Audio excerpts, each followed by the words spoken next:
capacidad, un sueño y una realidad, porque nacimos para hacerlo. Y si amar es vivir, quiero aprender a vivir. Y los errores superar. Otra oportunidad y un nuevo amanecer brillará en este viaje que es la vida. Lo mejor vendrá. No existe algo tan grande como la fuerza del amor que siempre me guía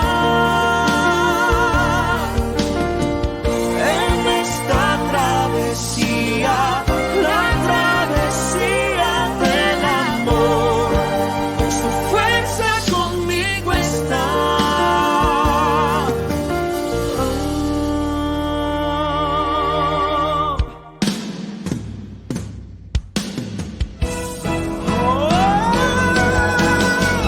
No existe algo tan grande como la fuerza del amor.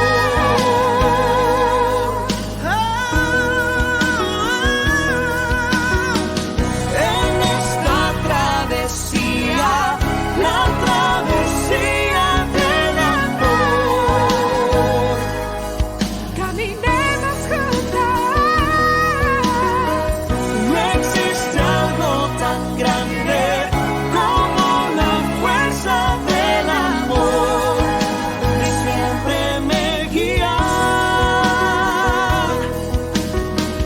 en esta travesía, la travesía del amor. Su fuerza conmigo está.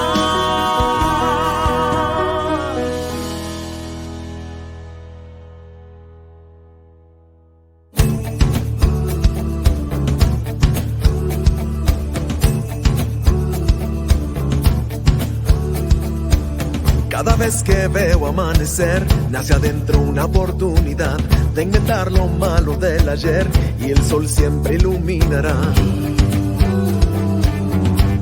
Creo en este llamado. Cuando veo la lluvia caer, nace adentro mío la esperanza de que pronto va a florecer y mi fe es tan grande que te alcanza. Creo en este llamado.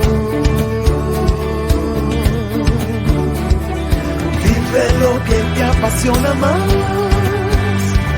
Verás que pronto llegará. Tus sueños se harán realidad. El poder de emprender. Porque muy dentro de ti está el llamado que hay que despertar, el poder de ser para hacer y de darlo todo al emprender. Creo en este llamado, porque todos tenemos poder y los miedos se van a vencer y ya nada puede detener esa fuerza dentro de tu ser. Creo en este llamado. Vive lo que te apasiona más. Verás que pronto llegará. Tus sueños se harán realidad. El poder de emprender. El poder de emprender. El poder de emprender. El poder de emprender.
Muy buenas tardes a todos y todas. Les saluda Julio Zelaya y me da muchísimo gusto compartir con ustedes este Mentor Sessions, que será una sesión de lujo.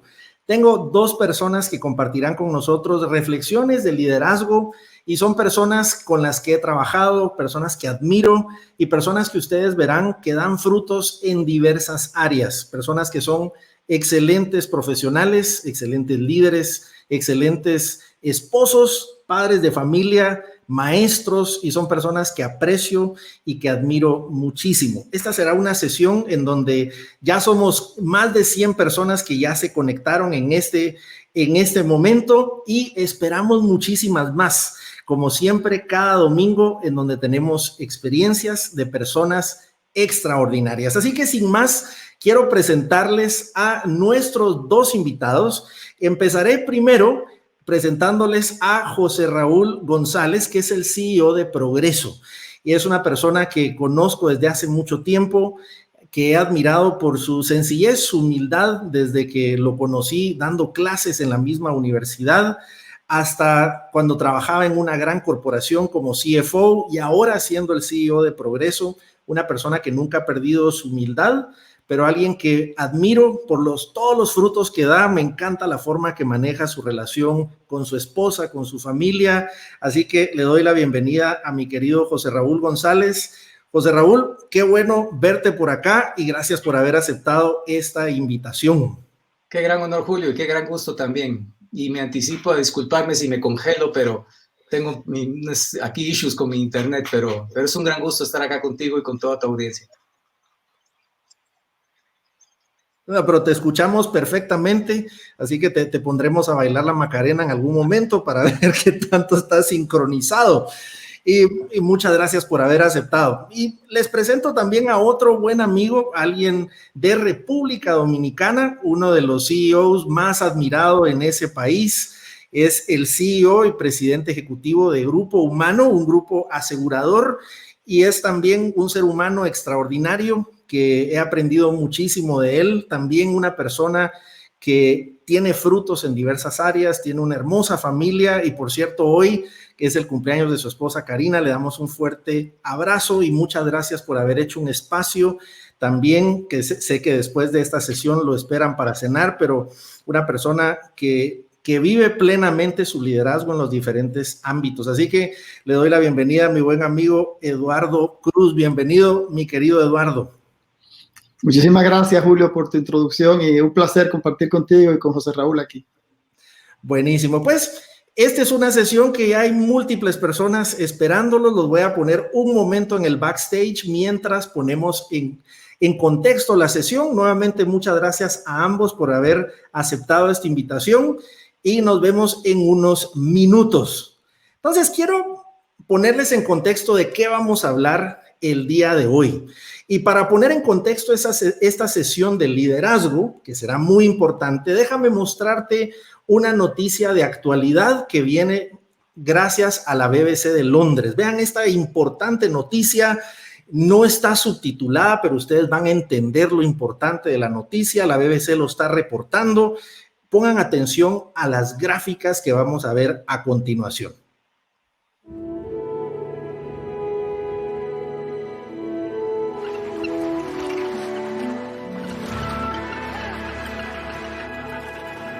This recently discovered colony of penguins is unlike any other.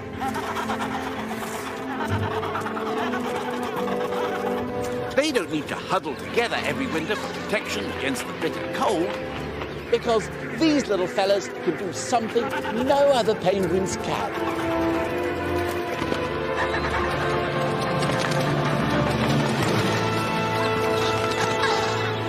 Isn't that amazing?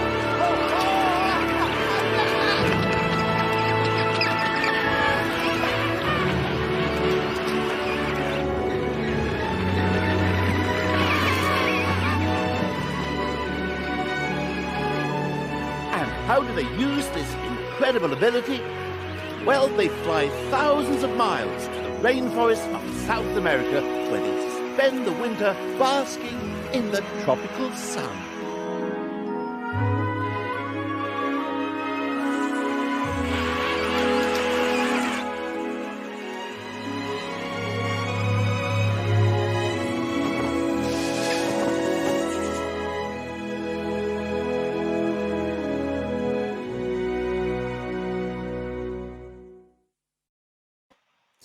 ¿Qué te parece esta noticia tan increíble? Y antes que te pongas a googlear si los pingüinos vuelan o hay alguna especie diferente, déjame decirte, no, todavía no vuelan los pingüinos. Ahora, ¿qué pasó? Esta pieza que sacó la BBC de Londres fue hecha como una broma para el Día Internacional del Pingüino y también la sacaron para April Fools, que era el Día de los Inocentes. Lo que ellos no contaban era con un pequeño detalle. Tiene tal magnitud de liderazgo y credibilidad la BBC de Londres que hay personas que hasta el día de hoy aún creen que hay pingüinos que vuelan. Y personas que decían, ¡wow! Yo lo vi y lo vi en la BBC de Londres. Así que hoy vamos a hablar de lo que implica el liderazgo. Y déjame empezar poniéndote un pequeño estrés. Y mira, voy a decirte que lo que voy a hacer a continuación es a propósito, y aún así estoy seguro que hay algunas personas que a lo mejor van a dejar de seguirme, me van a bloquear. Pero hoy vamos a hablar de una palabra muy interesante que se llama liderazgo.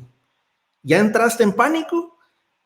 Me encanta. Seguramente empezaste a pensar, Dios mío, nos va a hablar de liderazgo, no sabe ni escribir la palabra. Pero quiero decirte lo siguiente. De la primera palabra que te coloqué, tuve 1 de 9 letras equivocadas. Así que tuve un 89% de efectividad y únicamente un 11% de error. Sin embargo, si yo dejo esa palabra allí, habrías pasado sufriendo toda la sesión y habrías pensado, Dios mío, no voy a ver más este evento cuando ni saben escribir la palabra. Y esta es la importancia del liderazgo. Los líderes somos personas que cuando lo vemos resaltado y tú buscas liderazgo, vas a ver imágenes como esta. Personas que aparentemente saben hacia dónde vamos. Personas que construyen el camino en el aire. Y si tú buscas líderes, automáticamente se piensan en condiciones de superhéroes, de supermujeres. Pero ¿será que de eso se trata el liderazgo? Estamos en momentos inéditos en la historia, donde se necesitan líderes que tomen el control de diversas situaciones, pero también nos ayuden en varias partes del proceso. McKinsey acaba de revelar un estudio justamente sobre liderazgo y entrevistaban CEOs alrededor del mundo, y el título de este artículo me parece que nos dice mucho. Estamos en el test de liderazgo más difícil de todos. Y llamaba la atención cuando entrevistaban a los diversos CEOs, ¿qué recomendaban los CEOs sobre esta época? Hoy conversaremos con 2 CEOs de organizaciones que son Great Place to Work, de los mejores lugares para trabajar, líderes que ambos son admirados por sus pares, por diversas personas. ¿Y qué podemos aprender de estos líderes? De acuerdo a lo que decían diversos líderes en este estudio de McKinsey, lo primero que nos decían es, en estas épocas de cambio, cuida de ti mismo. Y los líderes decían, yo como CEO, yo como líder de una organización, tengo que llenar mi tanque físicamente, mentalmente, espiritualmente, pues estamos en épocas inéditas, de mucha presión, de mucho estrés, y particularmente en momentos en donde nuestro propio tanque emocional puede estar completamente drenado. 2, rompe la isolación. ¿Y qué significa esto? Muchos líderes están sintiéndose aislados, solos, y están tratando de enfrentar esta crisis solos. Así que no lo hagas solo, busca también estar con más personas.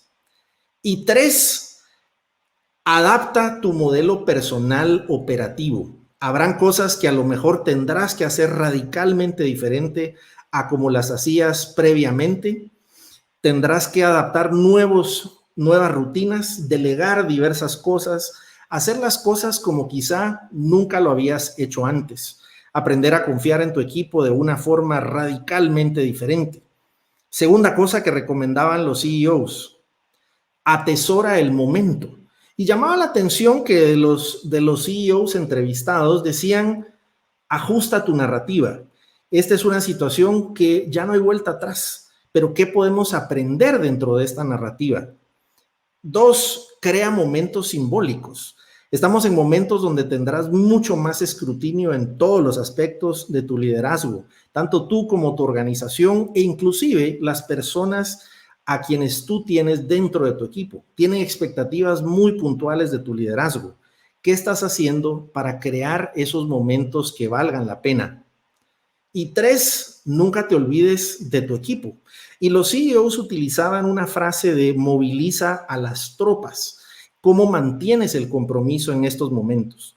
Muchos CEOs de organizaciones decían, estamos en momentos en donde es fácil olvidarse de las personas por vivir resolviendo el día a día. Tenemos tal magnitud de crisis que es fácil olvidarnos de las personas que han construido con nosotros el legado. Y 3, mira hacia adelante y atrévete a vivir y creer en un futuro mejor. Y ellos recomendaban, este es el momento para escuchar más a tus stakeholders, a las personas a las que les debes tu liderazgo, a las personas que te reportan, a tu familia, a tus inversionistas. Escucha más y busca que las soluciones que podamos pensar las busquemos en conjunto. Y 2, no te olvides del propósito final. Las personas a veces estamos pensando en el día a día, pero podemos olvidar rápidamente nuestro propósito. Suelo contar que todos los negocios están en diferente modo de impacto. No hay ningún negocio a nivel mundial que esté libre de impacto. Pero, ¿qué es lo que cambia? ¿Cambia el propósito o cambia a lo mejor el vehículo como cumplimos nuestro propósito?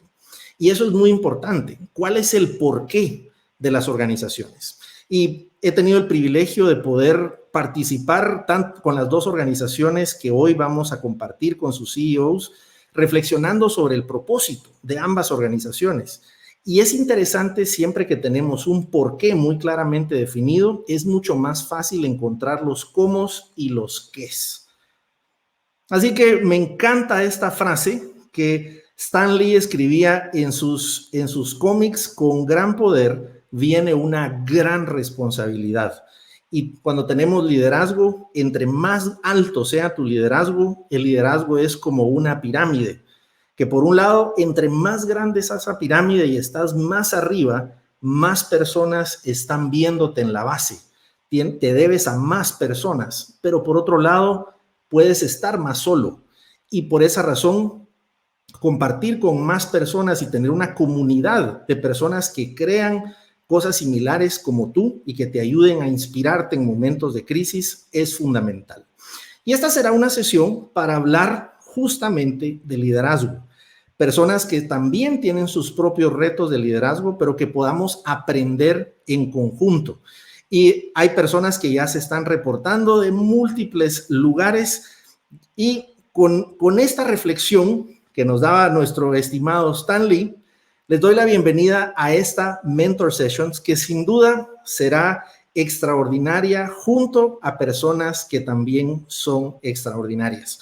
Entonces, quiero empezar la conversación invitando a mi estimado José Raúl González, CEO de Progreso, y así que preparen desde ya sus preguntas, sus interacciones para que podamos conversar sobre qué hacer en estos tiempos inéditos para la humanidad. Así que, mi querido José Raúl, bienvenido. Aquí ya somos casi 300 personas que estamos conectadas. Nuevamente, mil gracias por haber aceptado. Y quisiera empezar haciéndote una pregunta. Si tú pudieras reflexionar sobre tu éxito, tu liderazgo y los eventos que te han llevado ahí. Imagínate que fueras a hacer una ruta de vida. ¿Cuáles dirías, si hiciéramos una autopsia del éxito, que serían esos ingredientes que te llevaron a donde estás en este momento? ¿Cuáles dirías que han sido los temas más relevantes? Bueno, yo creo que he tenido mucha suerte, partiendo de una definición de suerte que quiere decir preparación y oportunidad. Entonces, tuve la suerte de tener unos padres y unas hermanas muy estrictos que me enseñaron a trabajar, a estudiar, y de ahí en adelante a valerme por mí mismo, con el ejemplo de mis padres y mis hermanas.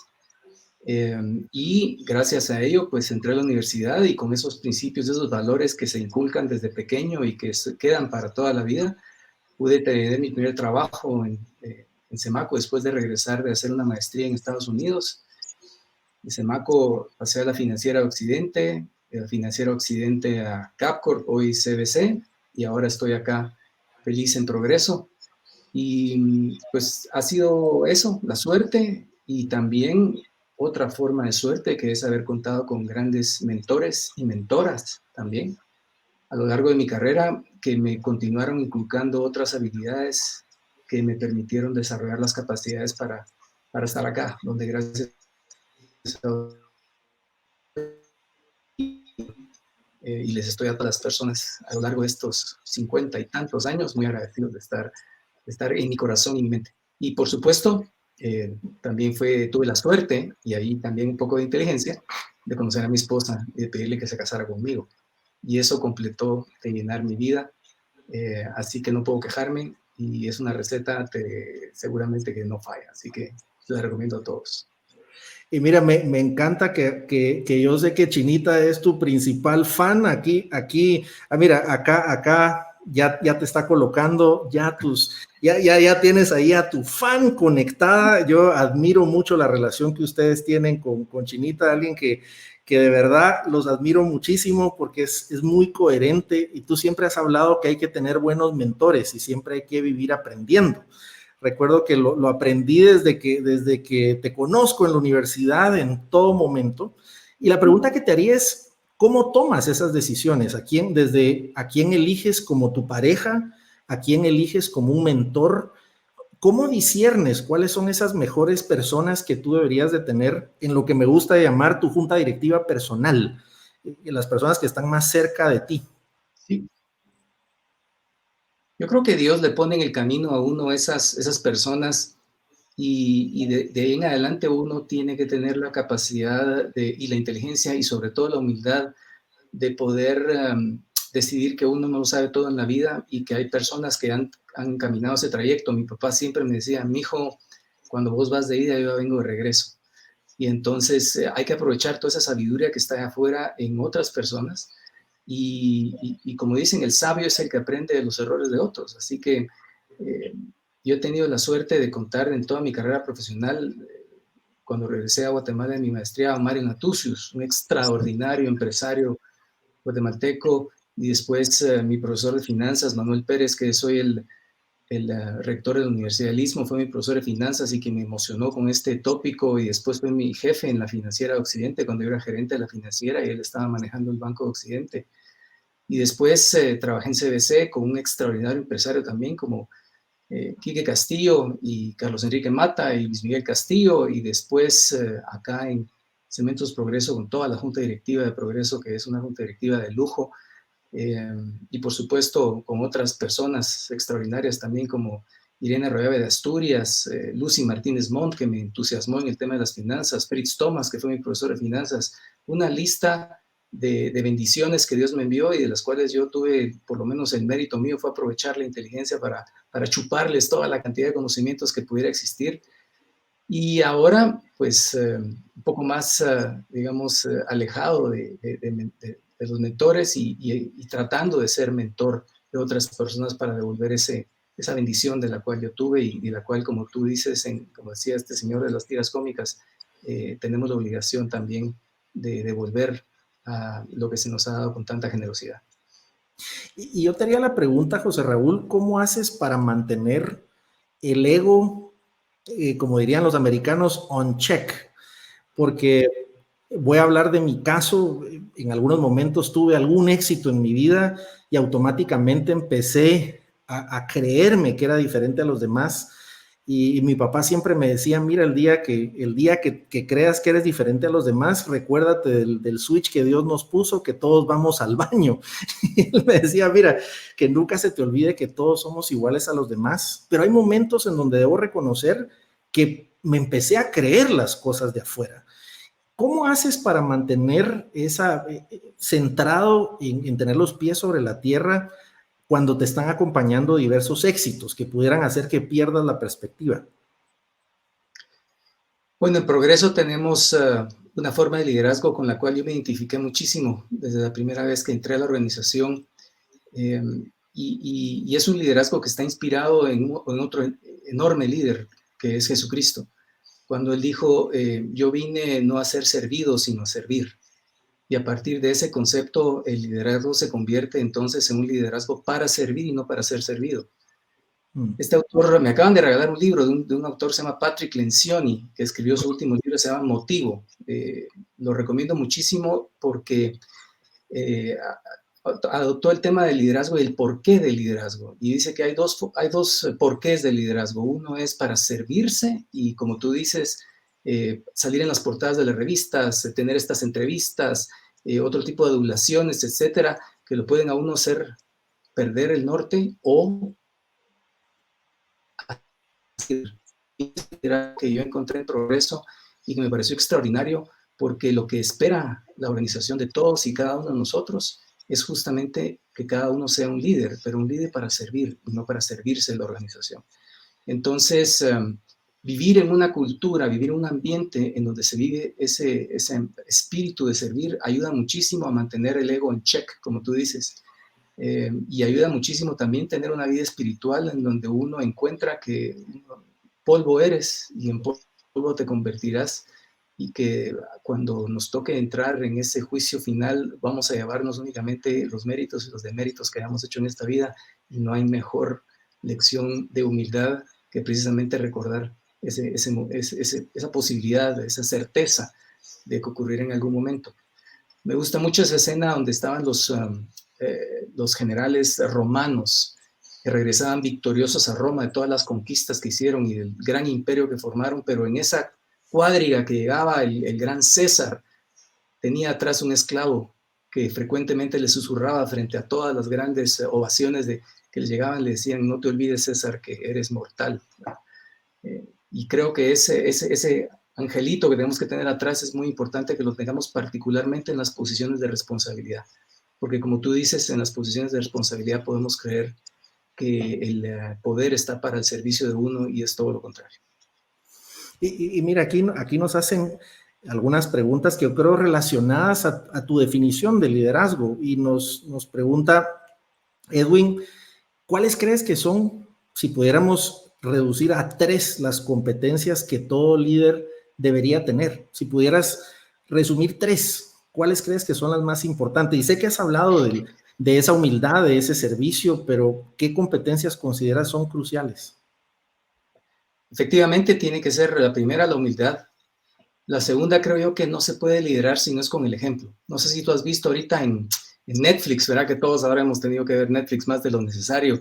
La serie de Michael Jordan, un extraordinario jugador de básquetbol, un extraordinario líder, y muy criticado también por la forma como él ejercía su liderazgo, pero al final únicamente decía: miren, yo nunca le exigía a ninguno de mis compañeros nada que yo no estuviera dispuesto a dar, y a dar el doble.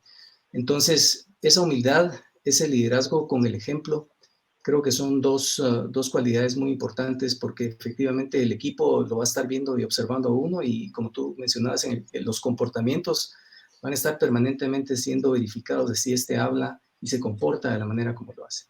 Y por otra parte, también ayuda estar permanentemente preparado para poder enfrentar las responsabilidades en las que uno se va a enfrentar. Entonces, la humildad, el ejemplo y la preparación creo que son cosas que las personas van a apreciar en el líder y que les van a hacer al final del día seguirlo, porque el liderazgo no es algo que se da por un cargo. Al final del día el liderazgo es algo que uno se lo tiene que ganar, y si no se lo gana, no lo van a seguir a uno. Así que no, así de fácil, ¿verdad? Y así de complicado también. Y me llama la atención que tanto contigo como con Eduardo hemos hecho mediciones en las organizaciones, y a veces hemos hecho la pregunta: ¿a quién reconoces como un líder? Y justamente nos hemos dado cuenta que el liderazgo es lo que las personas ven como ejemplo, no necesariamente la posición. Y nos sorprende a veces las personas que salen ahí, pero por los frutos que hacen en los demás. Y hay una pregunta que han hecho varias personas acá, que es la pregunta que todos los teóricos de liderazgo se hacen, y es: ¿el liderazgo nace o se hace? Y si se hace, ¿qué recomendaciones das para ser un mejor líder? ¿Qué piensas? Bueno, yo creo que hay líderes natos, ¿verdad? Hay personas que tienen un carisma especial y han nacido, pero en nuestra cultura, por lo menos en la cultura de progreso, nosotros esperamos que todos sean líderes y que aquellas personas, aún las personas que han nacido líderes, mi papá decía también, mi hijo, nadie nace sabiendo, ¿verdad? Entonces, aún las personas que han nacido líderes y aquellas que tienen el potencial de ser líderes, deben de también tener una formación adecuada. Y en Progreso lo que nosotros hacemos es diseñar una serie de principios que hemos llamado la agenda de liderazgo, en donde promovemos entonces los comportamientos que esperamos de todos y cada uno de nuestros colaboradores, porque esperamos que todos y cada uno de ellos sean líderes y efectivamente terminan siendo líderes ya sea en sus hogares, ya sea en sus comunidades y por supuesto en sus puestos de trabajo. Entonces yo sí soy un fiel creyente de que todos tenemos el potencial de ser líderes, pero tenemos que ser capacitados un positivo. Los temas éticos son uno de los aspectos más cruciales en ese liderazgo. Y acá nos hacen algunas preguntas, José Raúl, que, bueno, si te das cuenta, acá hay muchas personas que te mandan saludos, que así como mi buen amigo Raúl, alguien que también le tengo mucho cariño yo, acá nos dice, eres un gran líder, excelente profesional y un ser humano excepcional y que has dejado un legado importante en la compañía.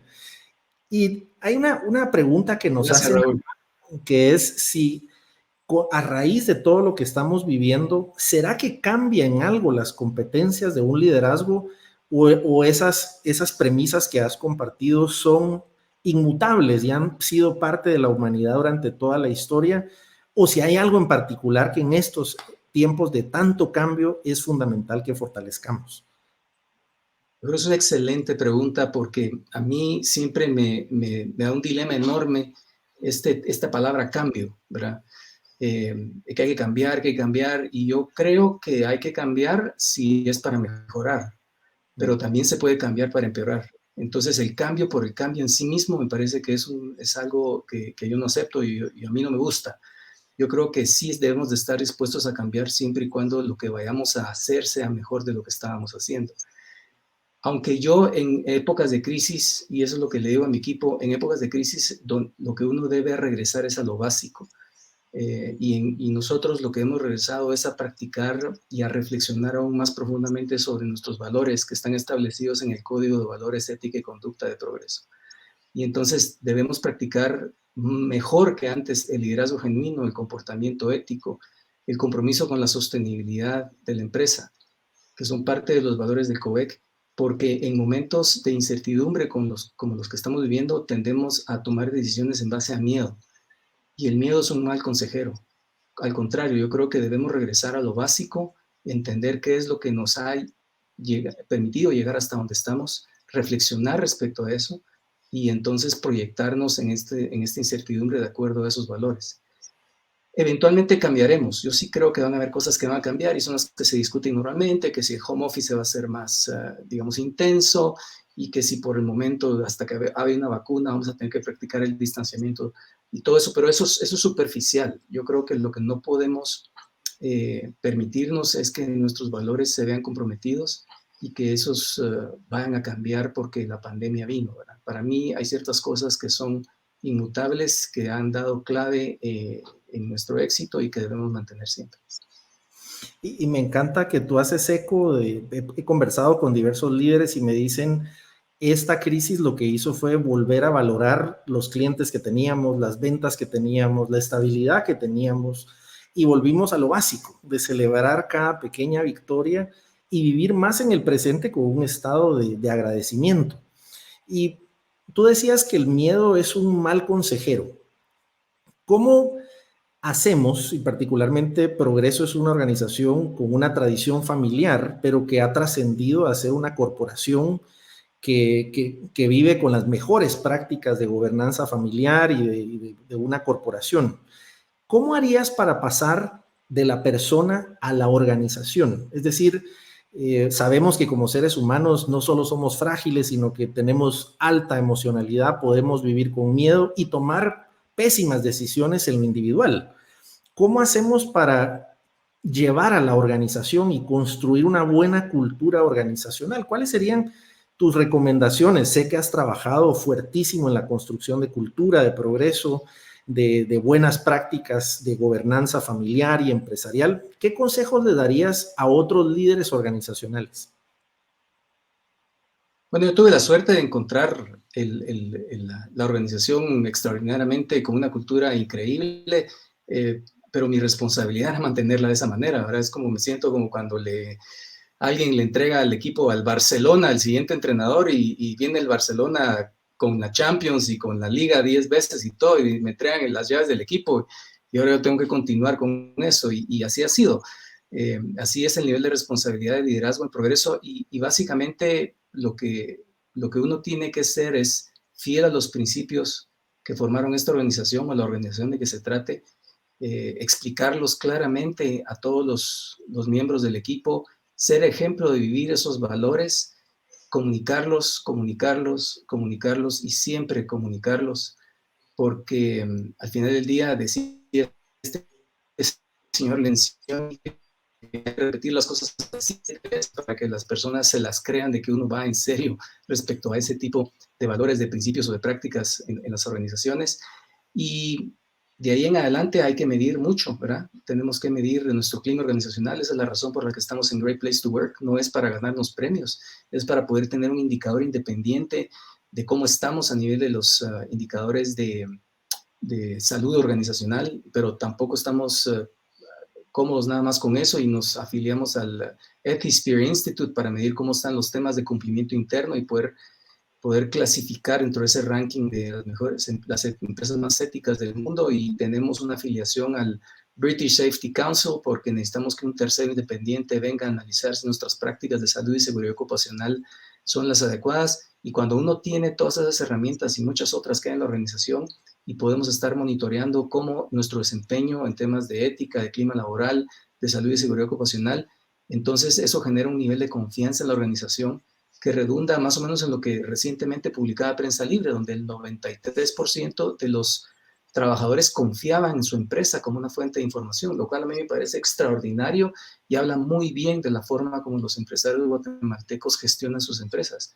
Y entonces eso te permite tener una comunicación con tus colaboradores muy franca, muy sincera, y explicarles cómo crees tú que está la cosa de afuera con la pandemia y cómo transformar ese miedo de las personas y potenciar, convertir ese miedo en una acción inteligente que permita que el colaborador se cuide de su salud, a su familia, a su comunidad, y por ende pueda entonces tener una productividad que nos ayude a salir de esta crisis económica en la que estamos involucrados. Entonces, esa comunicación, esa confianza, ese walk the talk, que estás permanentemente y en todo momento siendo observado y cuestionado, es quizá la parte más difícil, pero a la vez cuando se ven los resultados, la parte más complaciente, digamos, la que le da a uno mucho gusto de ver la organización, cómo se mueven todos en una dirección y están tranquilos, están contentos y están comprometidos. Excelente.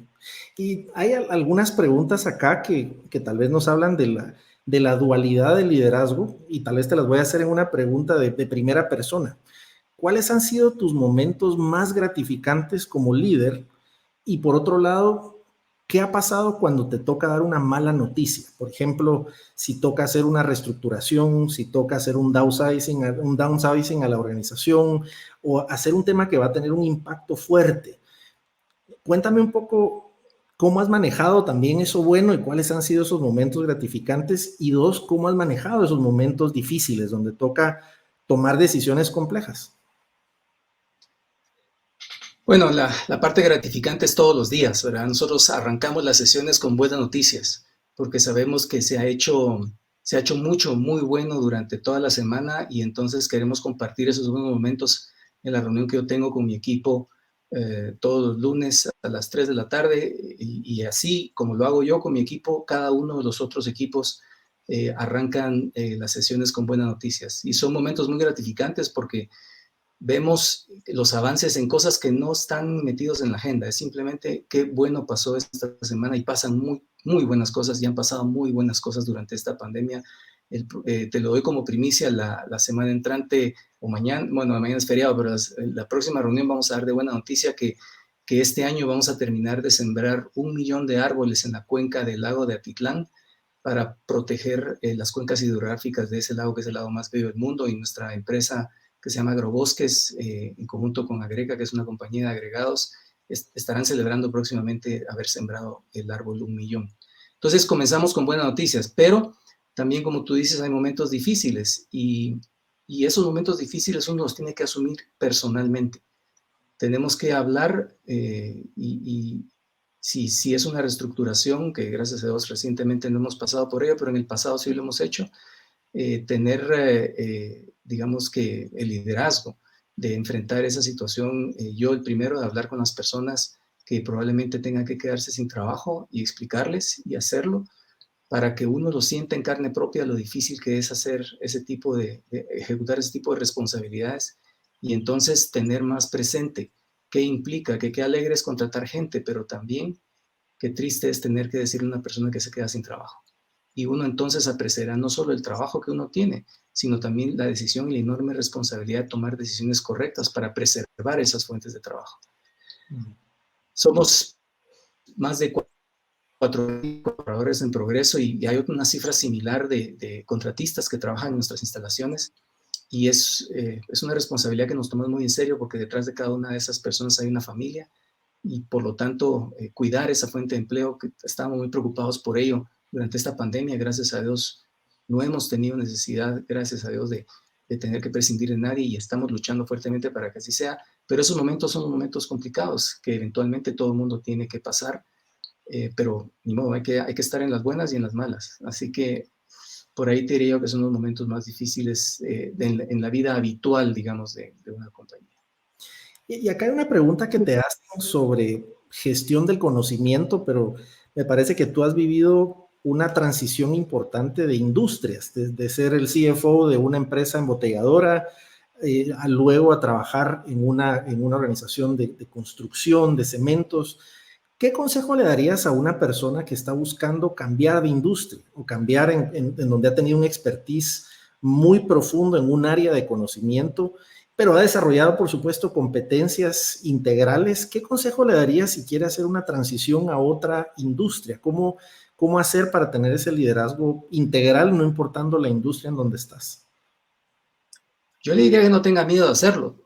Yo pasé de Semaco a finanzas, a botellas, ahora a materiales de construcción, y lo más importante es que las experiencias que uno se lleva en la mochila cuando uno cambia de trabajo son valiosísimas y son de aplicación general, porque todos somos seres humanos.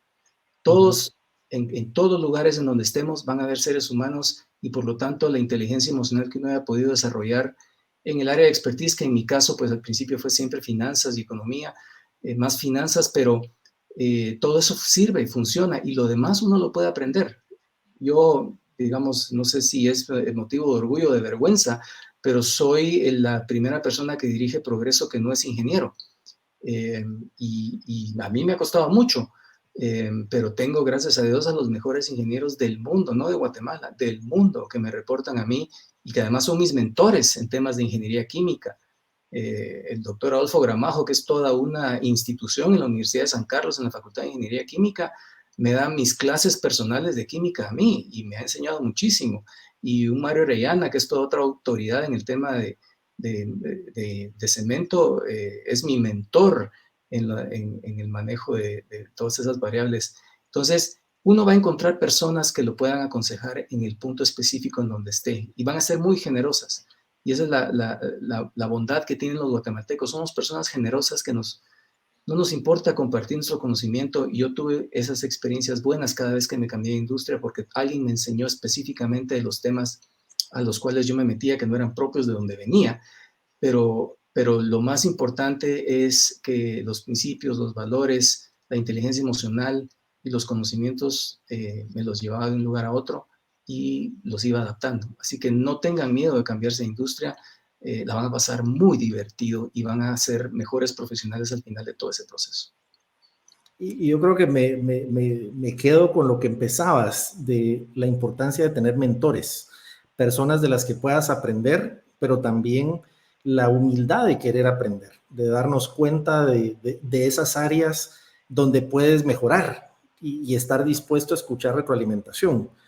Y creo que eso es fundamental. Y acá, si ves muchas personas que han dado buenos anuncios, acá hasta gracias.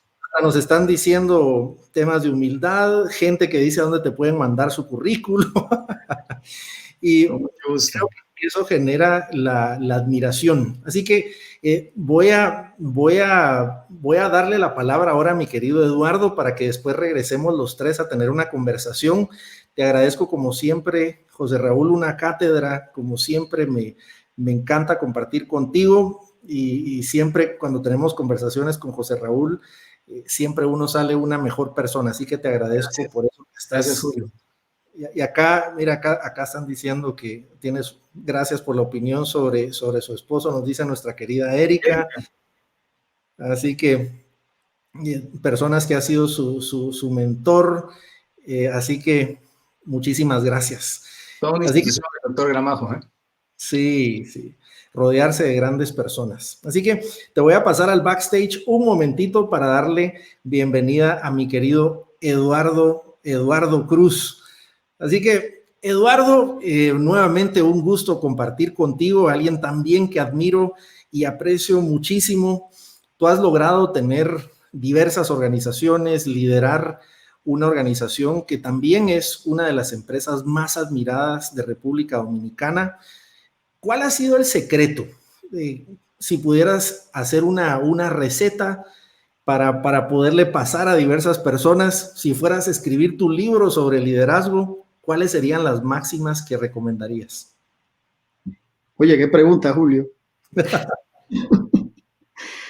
La verdad que uno se va dando cuenta. Yo creo que una de las cosas más importantes que yo aprendí en mi casa, trabajando con mis padres y con mi madre, era la importancia de la preparación y del trabajo.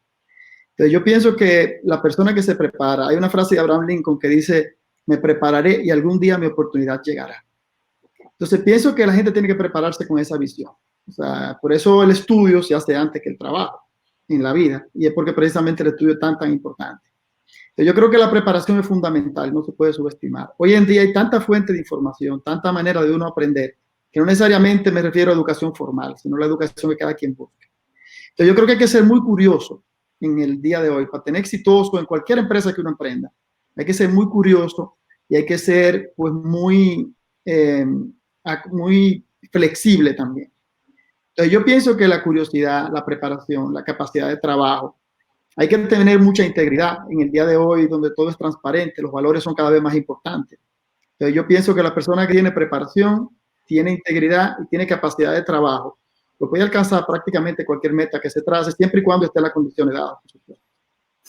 Y me llama la atención que tú hiciste algo que yo recuerdo haberte preguntado. Tú estabas ya en Humano, en la posición que tú tienes, una organización que ya tenía un liderazgo importante, y tomaste una decisión de irte a Harvard un año. Y recuerdo haberte hecho la pregunta, ¿cómo haces para tomar esa decisión? Creo que eso es coherente a lo que tú nos estás enseñando. ¿Cómo tomaste esa decisión de decir, ya tengo un grupo que es exitoso, ya he logrado ciertos frutos en mi liderazgo, pero es época de reinventarme y de afilar el hacha, como diría Stephen Covey? ¿Cómo tomaste esa decisión? ¿Y qué aprendiste en el proceso? Mira, nosotros como grupo en República Dominicana hemos tenido una historia de muchos éxitos. En el año 2003 nos independizamos del grupo al que pertenecíamos. Y en el año 2013, como dice, a los 10 años, pues ya habíamos tenido un crecimiento grandísimo. Habíamos pasado una multiplicación de quizá por 15 el tamaño de la empresa en un periodo de 10 años. Un crecimiento muy rápido. Y yo me di cuenta que claramente pasaban dos cosas. Una, hay una que vaya a donde quieres llegar. Entonces me daba cuenta que la organización nuestra, la magnitud que estaba adquiriendo en el país, pues tenía una responsabilidad mucho más allá incluso de la parte empresarial, si no tenía que ver con el sistema de salud pública, en este caso de nuestro país, y tenía un impacto mucho más allá de lo que era nuestra empresa. Entonces yo pensé que era necesario para mí tomarme un año para precisamente potenciar un poquito mis conocimientos, salirme también del día a día del negocio, que el día a día todo el que tiene una empresa sabe lo que consume el correr una organización. Y tenía 10 años haciendo eso. Entonces vamos a decir que necesitaba airear un poco el cerebro con nuevos conocimientos. Yo creo que uno de los factores fundamentales para una persona tener éxito en el mundo de hoy es la humildad. Y la humildad arranca por el reconocer que uno no sabe todo. Una de las cosas fundamentales es saber que uno no sabe todo. Yo tenía un profesor en Harvard que decía que aprender era muy doloroso. Y yo decía, ¿cómo doloroso? Dice, aprender es doloroso porque si tú no reconoces que no sabes, no puedes aprender. Y el reconocer que uno no sabe es doloroso porque hiere hasta el amor propio de uno. Entonces, a veces la gente tiende a creer que sabe de todo. Dicen, como decía ahora hablando con José Raúl, la persona que tiene cierto nivel de éxito, pues la sociedad le atribuye poderes casi que sobrenaturales. Y la gente cree que son personas predestinadas a alcanzar el éxito que alcanzaron y que son personas que tienen virtudes y cualidades únicas en el mundo. Y no es así. El esfuerzo del líder es el esfuerzo del día a día, del trabajo del día a día. Entonces, el tener la capacidad y la humildad de reconocer que a uno le falta muchas cosas todavía por saber, yo creo que es clave. Yo me tomé un año, me fui con toda mi familia, como dice, y en adición a la experiencia académica, que por supuesto la universidad es espectacular, pero también como familia nosotros nos compenetramos mucho.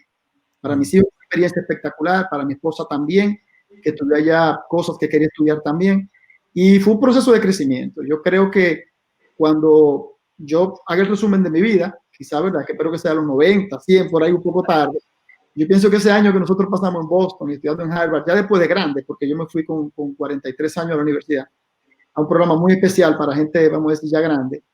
Ese año que nosotros pasamos ahí fue uno de los años más importantes de mi vida. Ahora, me llama la atención algo que veo, una pregunta que sin duda le haría también a José Raúl.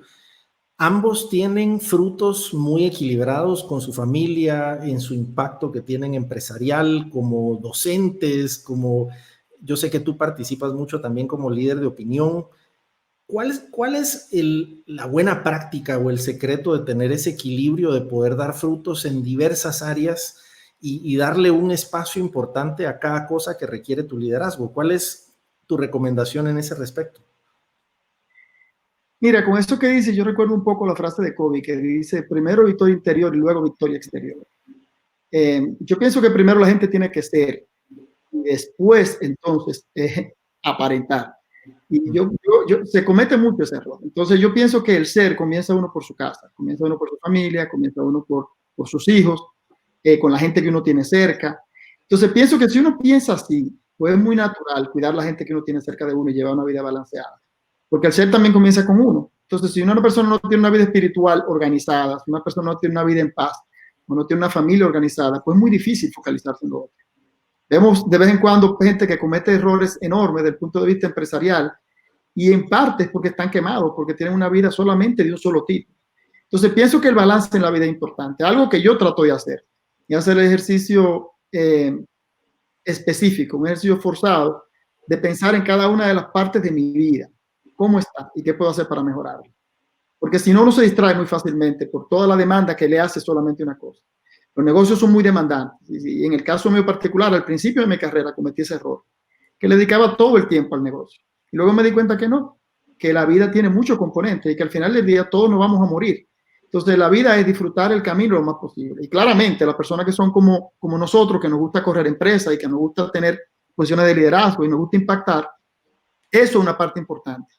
Pero no haces nada si logras 100% de objetivo ahí, pues entonces en tu vida personal te quedas rezagado. Sea en tu vida espiritual personal, en tu aspecto físico o en tu salud, en la vida de tus hijos, en la vida de tus hermanos incluso, tu esposa, tus padres. O sea, la vida tiene que ser muy completa, tus amigos, y la persona tiene que verlo así. Si no, entonces va a tener una vida que no es balanceada y por algún lado eso se va a reflejar en su ejecución o en el criterio de toma de decisiones que va a tener. Y me llama la atención también algo que, conociendo a los equipos ejecutivos de ambas organizaciones, hay algo que admiro en particular, que en Humano tú tienes personas en tu staff que son extraordinarias, gente que son realmente un referente en cada una de sus áreas, y me llama la atención que son reuniones donde te pueden discutir abiertamente y decirte, no, eso no es así, Eduardo, y aunque tú hayas dicho algo, ¿Cómo haces para rodearte y retener, en principio atraer y retener a personas brillantes para que estén en tu equipo? ¿Cuál ha sido el secreto para armar un equipo que sin duda han trascendido? Sí, yo tengo la suerte de que no mando ni en mi casa ni en mi trabajo. Y qué bueno que eres sincero para reconocerlo. La verdad que yo pienso que José Raúl hace el ejemplo del César, ¿verdad? Que tenía un esclavo atrás que le decía, recuerda que eres humano. Y eso es algo que a mí me gusta mucho. Yo creo que uno tiene que rodearse de gente que le digan eso. Yo te diría que el problema de no tenerlo es que uno se pone un techo y el techo es uno mismo. O sea, si todo lo que se hiciera en la empresa fuera lo que yo creo, la empresa nunca va a ser más grande que yo.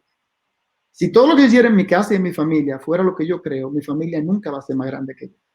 La única forma en la que la empresa va a ser más grande que yo es si yo dejo que otra gente se imponga en el criterio que tiene. Entonces, esa capacidad de tú reconocer el talento de la gente y tener la capacidad de aceptar la idea de ello, aunque tú no estés de acuerdo con ella, y escucharla, yo pienso que es fundamental para atraer buen talento. Es imposible tener gente de primera si tú no dejas que la gente se te imponga.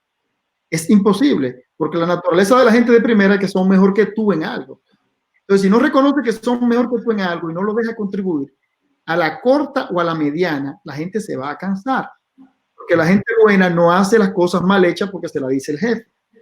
Entonces, yo pienso que eso es fundamental. Entonces, son cosas que están muy atadas. La capacidad de permitir que los otros se impongan está estrechamente ligada a la capacidad que tiene una persona de retener o atraer talento bueno.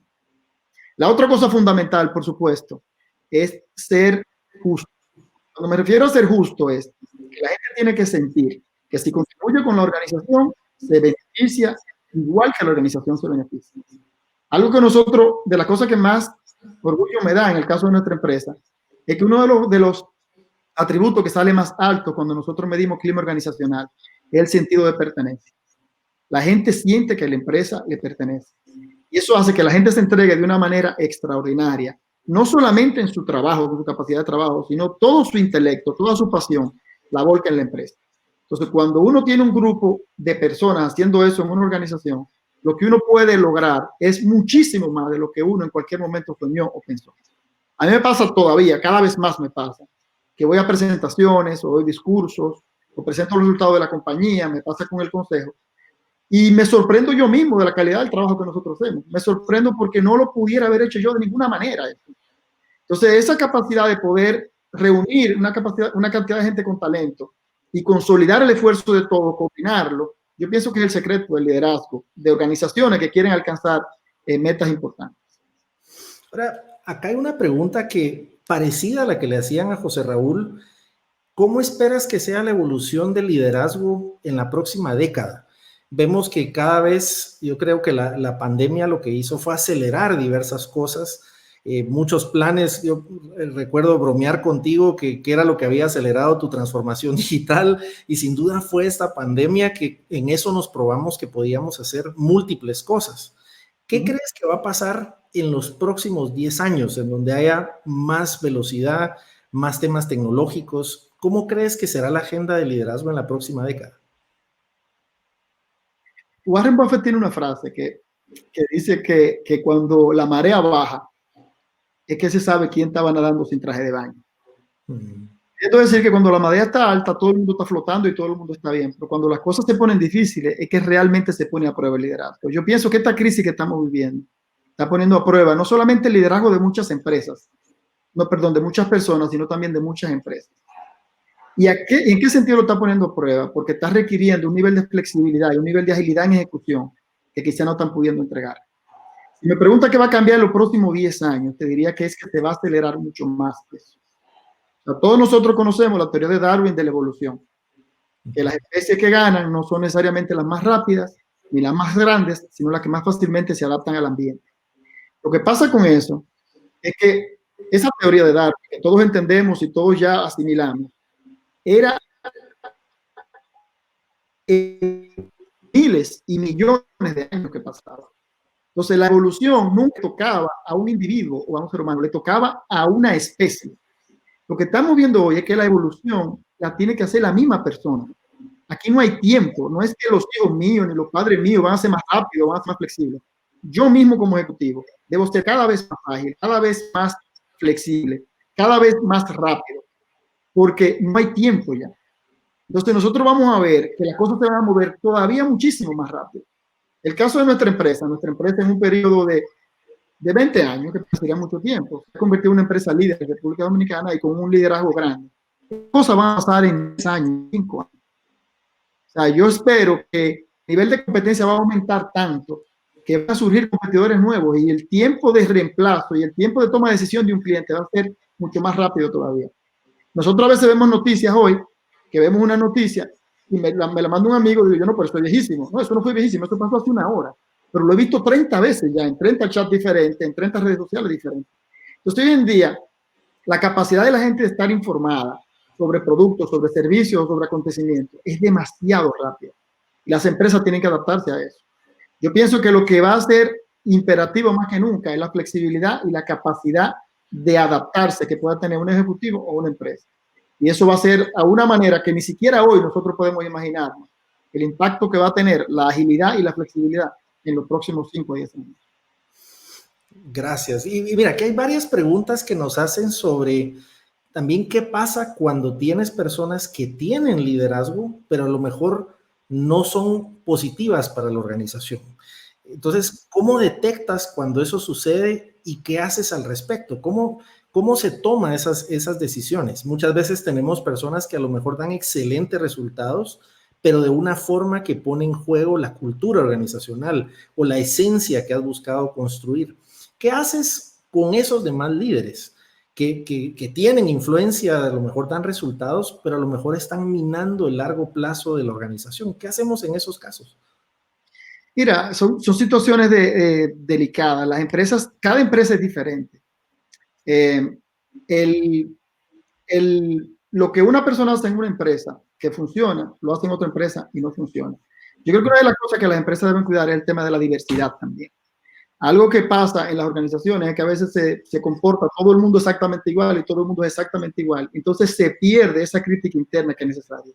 O sea que un nivel de interés en organizaciones es importante, igual como lo es en las familias, en los matrimonios que está todo el mundo siempre de acuerdo en todo, pues el matrimonio no crece, no se fortalece. Ahora, eso tiene un límite. Y el límite tiene que ver, el límite más claro que tiene es el límite de la integridad. Una persona que no es íntegra, eso no se puede permitir. Y el otro, el tema de los valores que tenga la organización y si la persona vive por esos valores. Yo creo que los mismos sistemas, las empresas se van encargando de alejar a las personas que se alejan de los valores o a la conducta que la empresa permite. ¿De qué manera? De 1000 formas. En la ejecución se va notando cuáles personas trabajan en equipo y cuáles personas no trabajan en equipo. Y si hay alguien en el que por su actitud o su actitud en algún momento se va separando demasiado del grupo, pues esa persona a la larga termina dejando la organización. En las oportunidades que yo he tenido, nunca han sido sorpresas cuando las personas se separan de la organización, sino son cosas que se ven naturales y se esperan, porque se ven en el día a día de la ejecución.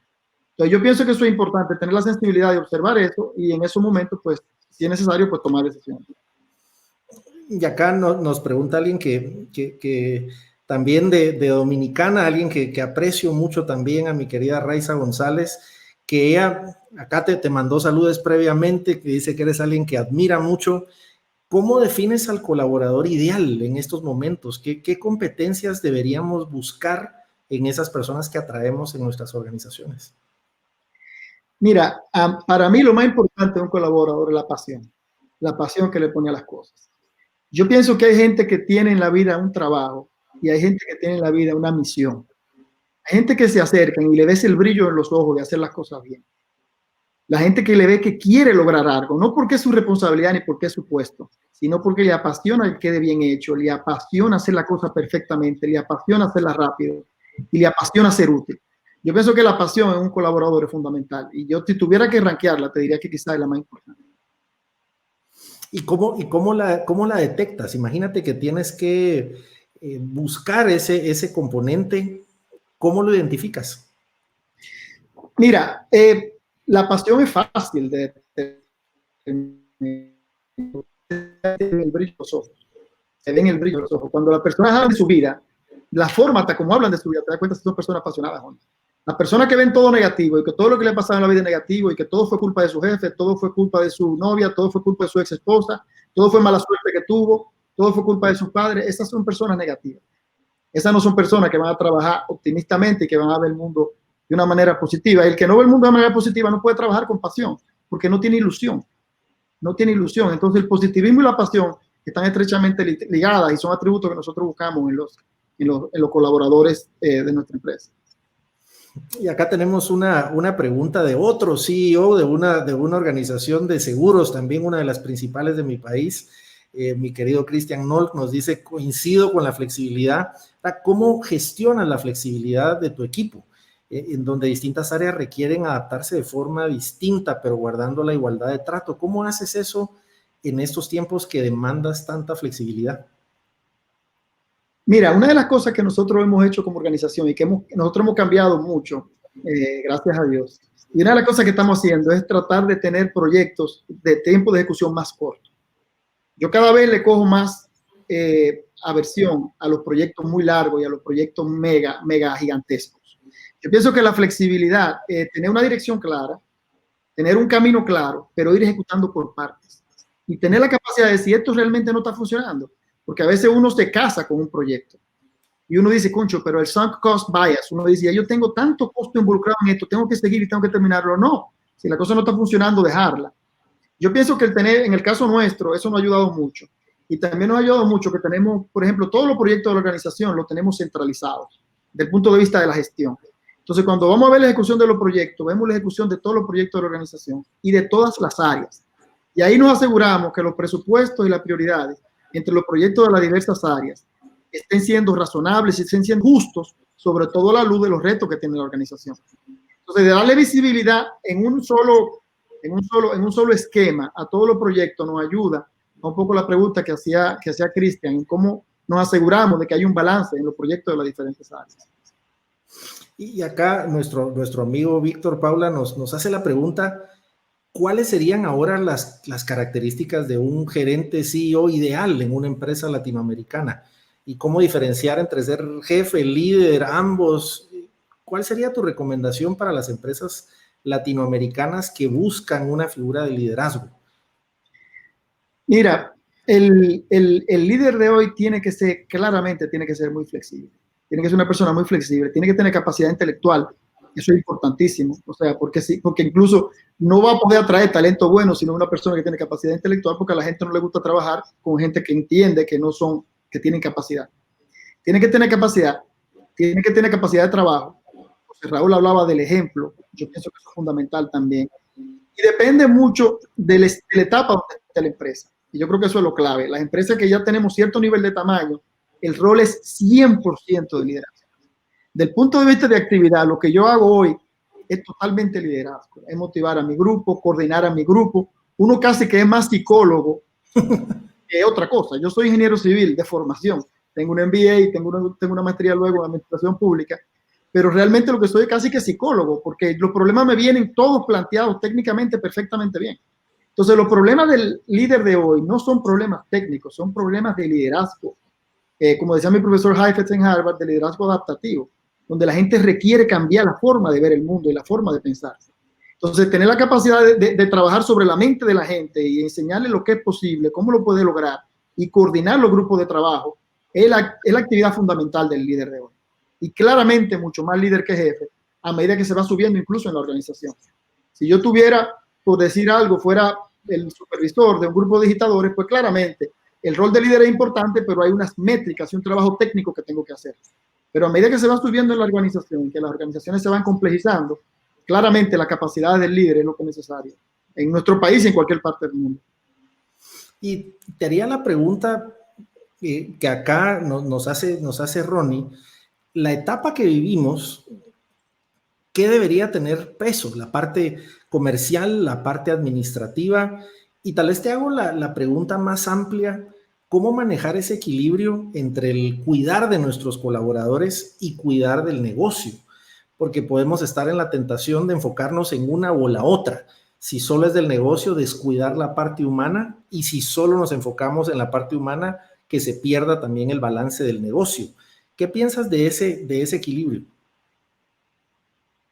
Mira, lo más importante para que diría en ese sentido, es que todas las empresas, o sea, la razón de ser de las empresas es servir a sus clientes. Entonces, la razón de ser de la empresa es servir a sus clientes. Para servir a sus clientes, la empresa necesita empleados satisfechos.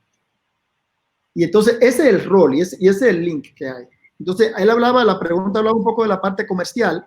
Yo la parte comercial la veo de una manera más amplia porque incluye la entrega del servicio, no solamente la parte de venta, sino desde el diseño del producto a la entrega del servicio.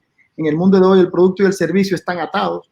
Nosotros ofrecemos un seguro de salud, pero lo que vendemos no es el producto de seguro de salud, sino la forma como la gente accesa a ese servicio y cómo interactúa con la empresa.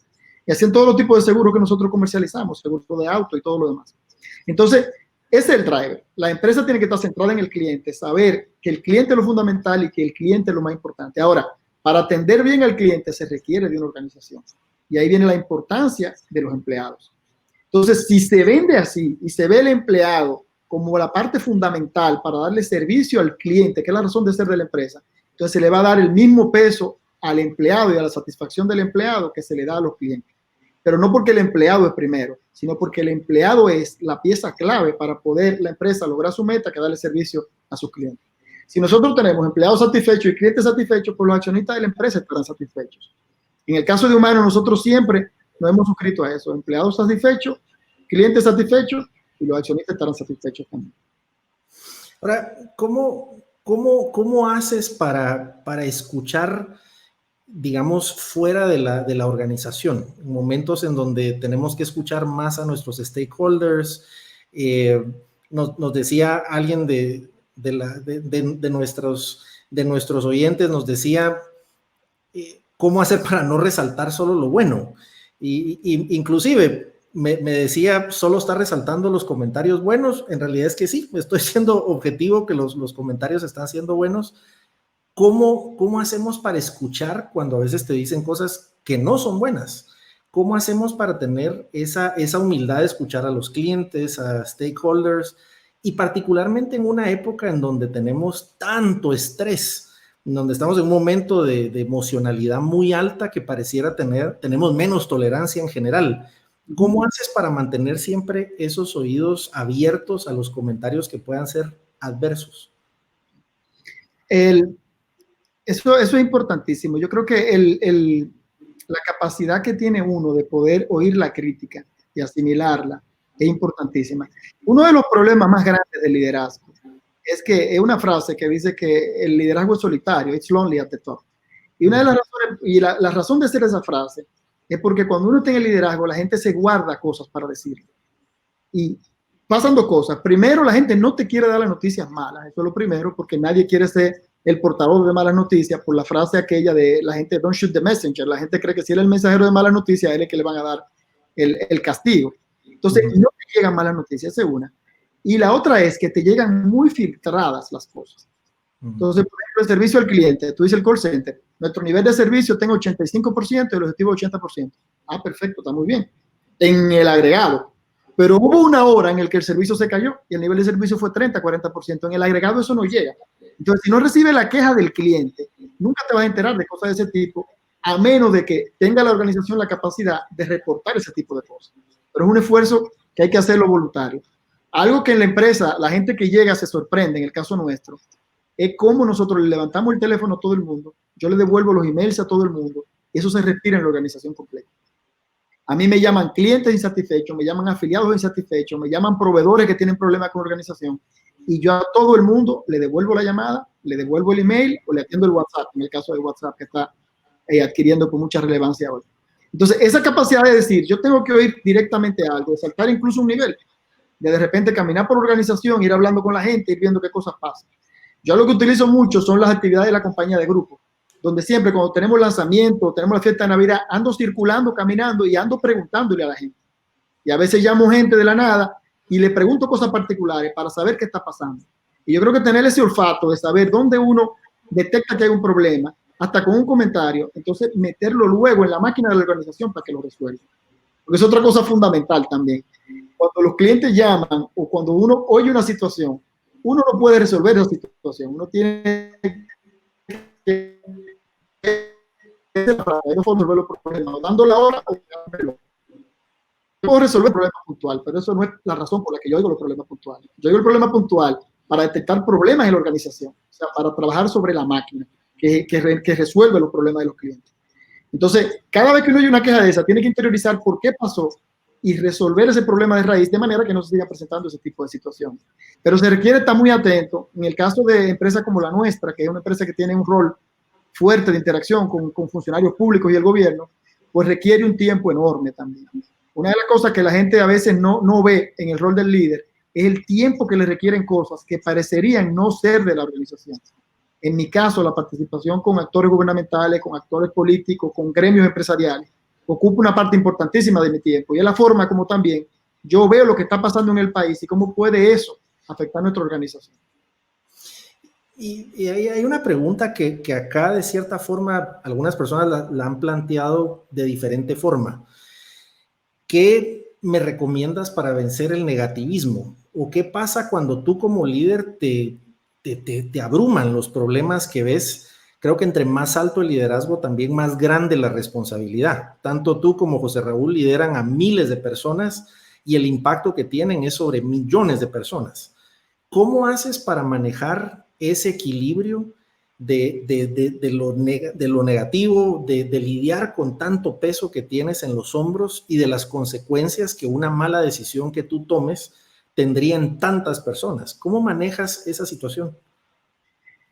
En el caso mío particular, y me dio mucho gusto oír de José Raúl, soy una persona católica, soy una persona cristiana y con una convicción y una conexión con Dios muy importante en mi vida. Y lo primero que yo hago es rezar. O sea, yo siempre le pido que me ilumine, que me dé sabiduría para tomar las decisiones que tengo que tomar, porque esa es la responsabilidad grande que nosotros tenemos. Eso es fundamental para mí. Entonces yo recurro a eso cuando quiera que hay situaciones que son negativas o que ponen a la empresa en reto o que tengo que tomar decisiones importantes. La otra cosa que hago es rodearme de gente muy buena y gente de primera en la organización. Y nosotros lo discutimos todo. Cuando digo gente de primera, no es solamente si nosotros tenemos un tema, por decir algo, comercial que lanzar o tenemos un problema regulatorio grande. Yo junto en la empresa, no solamente a la gente de legal, a la gente del área de salud o a la gente que tiene que ver con ese tema, sino junto a toda la organización. O sea, vamos de finanzas, va la parte de gestión humana también, que va mercadeo y contribuye, van todas las organizaciones, el de tecnología, la de proyectos, el de operaciones, todos contribuimos. ¿Por qué? Porque la capacidad del grupo es mucho más que cualquier capacidad que tenga yo para resolver un problema. En el caso del negativismo, debo decir que gracias a Dios no es un problema que tenemos mucho, porque uno de los valores, el principal, uno de los principios ya fundamentales de nuestra organización es el positivismo. Nosotros creemos que el mundo va a ser mejor mañana, pero intrínsecamente. Y esa pasión, ese optimismo nos hace enfrentar los problemas de una manera mucho mejor y de una manera más proactiva que si creyéramos que el mundo fuera a ser negativo. Entonces el positivismo para nosotros es fundamental. Resolvemos los problemas trabajando como grupo y encontrando siempre la mejor solución. No solamente lo que se me ocurra a mí, sino lo que se le ocurra al equipo gerencial completo. Excelente. Y vamos a ir a una sesión ahora de los tres, porque hay diversas preguntas. Acá nos hacen una que olvidé hacer, pero te la voy a hacer a ti antes de pasar a las preguntas. Hay una que a los dos les hacen: ¿qué libros recomiendan? ¿Qué libros les han cambiado la vida? Pero acá quiero, Byron, disculpa que se me había ido entre los comentarios. ¿Qué hacer para mejorar la actitud en un equipo de ventas que está escéptico? Ya tienen 3 gerentes, 2 años, rotación. ¿Cómo haces para manejar el escepticismo en donde ha habido rotación, en donde los resultados a lo mejor no han sido estables? ¿Qué haces para manejar eso? Pero lo primero es que los problemas de ejecución, desde el punto de vista de la visión mía, se resuelven de arriba para abajo. Normalmente cuando las áreas tienen problemas hay que comenzar con las cabezas, normalmente a ver por qué no están funcionando. Y una de las cabezas que puede no estar funcionando es la del gerente general. O sea, a lo mejor un problema comercial no es comercial, a lo mejor un problema del gerente general, porque si ha cambiado varios comerciales y todavía no funciona, a lo mejor el problema está un poquito más para arriba de donde lo estamos tratando de resolver. Entonces, a lo mejor el problema del gerente general, ¿por qué?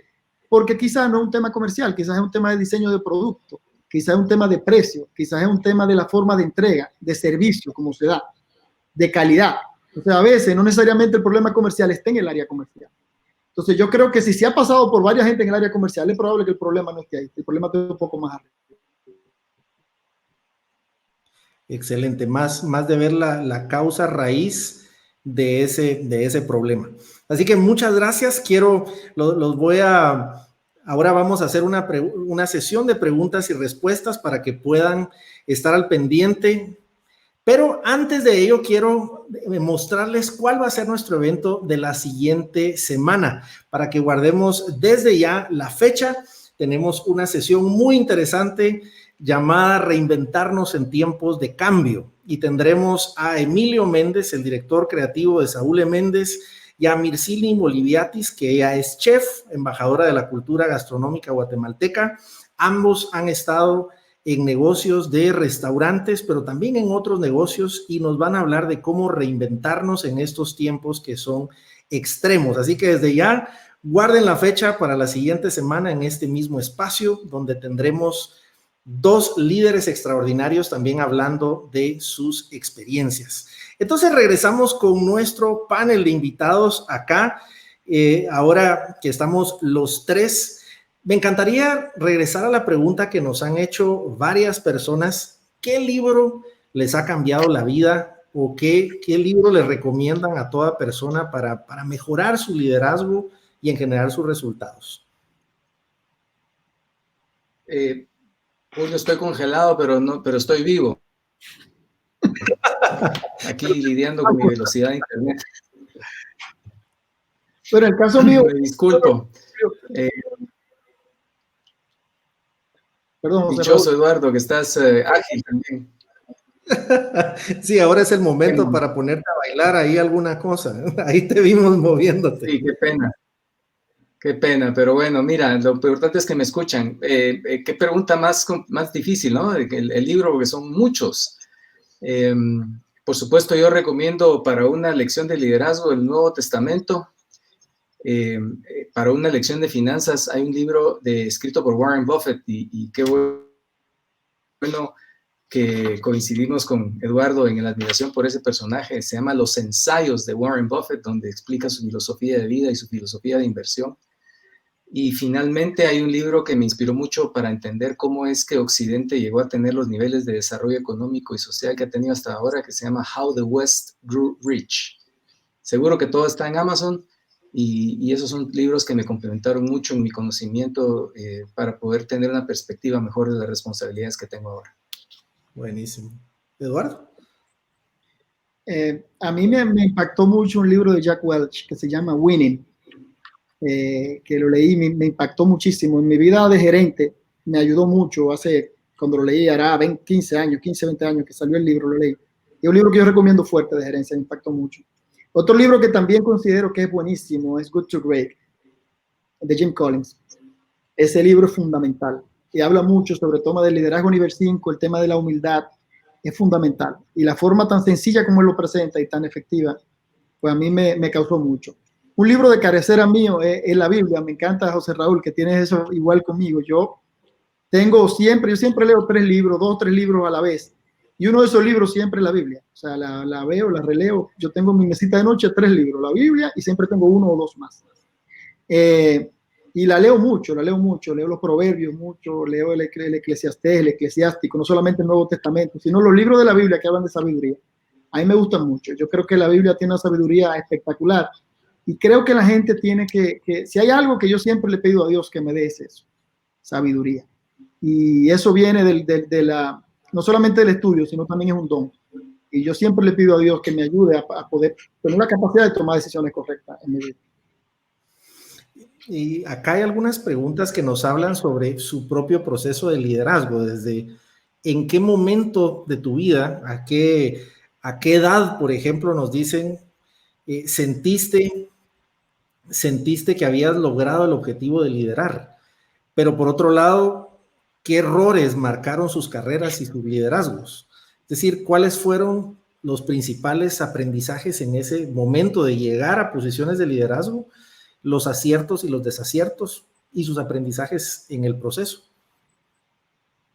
Bueno, yo he dicho a todos los que conozco y lo repito ahora, yo creo que la posición en la que tengo actualmente va a ser la cúspide de mi carrera profesional, y creo que este es justamente el momento en que tú mencionas, en donde se ha puesto a prueba todo lo que yo he aprendido en el pasado en temas de liderazgo, pero no es un proceso consciente, creo yo, sino es un proceso un poco con respecto a aquella parábola que le dijeron a unos muchachos que en el camino fueran recogiendo piedras.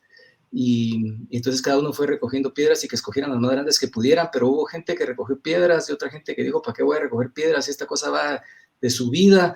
Y entonces al final de la subida todo el mundo dijo, bueno, ahora destapen las bolsas que tenían y las piedras se habían convertido en diamantes. Y entonces estas cosas que uno va recogiendo en la vida que parece que son pesadas, ahora es cuando uno verdaderamente aprecia los diamantes que ha venido cosechando. Entonces, esto del liderazgo es un proceso de formación en donde uno tiene que tener la voluntad y la humildad y la sabiduría de poder ir recogiendo esas piedras porque uno nunca sabe en qué momento le van a servir. Entonces, todas las experiencias que yo tuve a lo largo de mi carrera implicaron a los niveles en los que estuve, pues un poquito de liderazgo en cada una de las, porque nunca fue la responsabilidad que tengo ahora, que es por todos los resultados integrales de la compañía.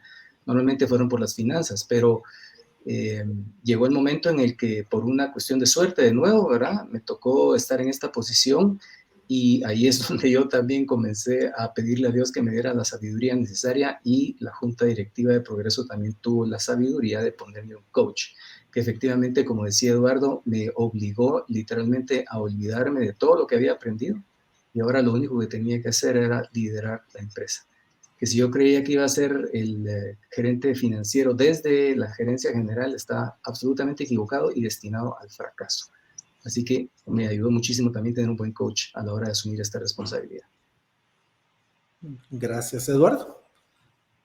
Mira, una de las frases que guía mi vida, Julio, te la he comentado privado, es que lo importante no es lo que pasa, sino lo que la gente hace cuando las cosas le pasan. Entonces, yo creo que eso resume la vida, porque yo diría que los grandes cambios que yo he hecho en mi vida es por cosas quizás negativas que han pasado. O sea, yo me gradué del colegio a los 15 años de edad, muy jovencito. Hay gente que dice, no, yo me gradué muy joven, entonces por eso no hice grupo. Y yo como me gradué tan joven y no fiestaba como mis amigos, porque entré a la universidad de 15 años, no podía ni siquiera beber alcohol, pues entonces estudiaba más que todos los otros y me fue mejor por eso. Entonces una cosa que es mala, si tú le das un spin bueno, te sale bien. Yo me casé temprano, me casé la primera vez a los 21 años de edad. El primer matrimonio que terminó un divorcio y hasta que me casé con Karina ahora hace 17 años. Y uno puede decir, bueno, pero que me casé muy temprano, imagínate, tuve que trabajar y por eso me fue mal. Bueno, pero yo lo que hice fue que lo volteé. Como tuve que trabajar, me fajaba más que todo el mundo porque tenía que mantener mi casa. Y me hice un hombre temprano. Entonces son solamente dos ejemplos que cosas que pueden pasar negativas. Si tú la impulsas y tú usas tu fortaleza interior y rebota con pasión y con positivismo, te va a ir bien. Te va a ir bien. Entonces yo creo que eso es fundamental. En el mundo de hoy, más fundamental aún, yo tengo un amigo que se llama Julio Zelaya, no sé si ustedes lo conocen, que su empresa cometió un error y me dio una lección de liderazgo a mí, hablando con él, que le mandó un mail a todo el mundo diciendo, que estimado John, porque hacerlo personalizado le dijo todo el mundo John. Ese problema, en vez de verlo como un problema, mi empresa fracasó, ¿qué va a decir mi cliente? Déjame ocultarlo, déjame votar al de tecnología y decir que fue él. En vez de estar haciendo eso, dijo, no, nosotros cometimos un error. Y porque cometemos un error no nos importa, porque lo estamos haciendo en un proceso de mejora.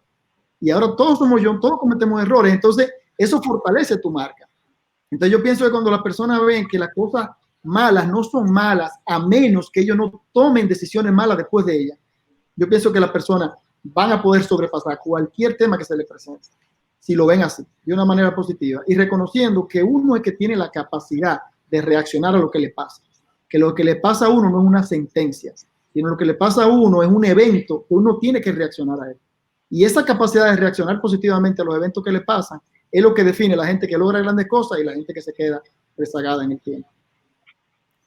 Y a mí me llama la atención, hay un cuadrito que tú tienes, Eduardo, en tu oficina que dice, no hay límite de lo que una persona puede alcanzar si no importa quién se lleva el crédito. Y eso me impactó profundamente cuando lo leí. Y así como esas máximas que nos enseñan tanto, ¿cuáles han sido sus aprendizajes, pregunta para ambos, en estos momentos de crisis? Creo que lo hemos abordado parcialmente, pero ¿qué hemos aprendido? Si pudiera resumir en este proceso sus principales aprendizajes. Bueno, yo creo que aprendí dos cosas. La primera es que en Progreso teníamos y tenemos una cultura muy fuerte en materia de salud y seguridad ocupacional que tiene que ver con un eje que nosotros cuidamos mucho, que es el eje de bienestar. Y es en estos momentos de crisis, que es una pandemia, en donde ese eje demostró ser la columna vertebral de nuestra capacidad de resiliencia frente a estas circunstancias tan extraordinarias que hemos vivido. Porque gracias a tener una cultura robusta, las personas han podido adaptar este virus a un análisis adicional de su matriz de riesgo. Y entonces ahora lo estamos enfocando no como una cosa que debe generar pánico, sino como una variable más de nuestra matriz de riesgo que debemos gestionar, y por lo tanto tenemos que aprender a vivir con esta matriz de riesgo nueva. Y eso le ha dado a la gente, creo yo, mucha confianza en poder decir nada nos va a detener, y sin embargo lo único que tenemos que hacer es gestionar este nuevo factor de riesgo. Y la otra cosa que aprendí es que teníamos muchos paradigmas mentales, y que hemos comenzado a votar uno por uno esos paradigmas. Claro, el tema presencial a mí me gusta y me sigue emocionando porque yo soy de personas, no soy de eventos de esta naturaleza, pero cuando las circunstancias lo requieren y lo justifican, esto es lo que tenemos que hacer, porque es mejor hacer esto que no hacerlo. Y así hemos logrado manejar la compañía a distancia e instalamos estas cosas de la noche a la mañana, y la gente se llevó equipo a su casa y no hemos parado. Inclusive tenemos una prueba importantísima que hacer en un equipo crítico en nuestra nueva fábrica de San Gabriel, y nos conectamos remotamente las computadoras y los sistemas a Alemania, y desde Alemania se llevó la prueba, cosa que en el pasado hubiera sido algo que nosotros no hubiéramos concebido porque necesitaríamos haber tenido a las personas acá. Entonces, la preparación paga y los paradigmas se pueden caer también. Así que son dos lecciones que me ha dejado esta pandemia. ¿Y a ti, Eduardo? Gracias, José Raúl. Y mira, lo que yo más he aprendido es la importancia de la flexibilidad, que lo decía al principio.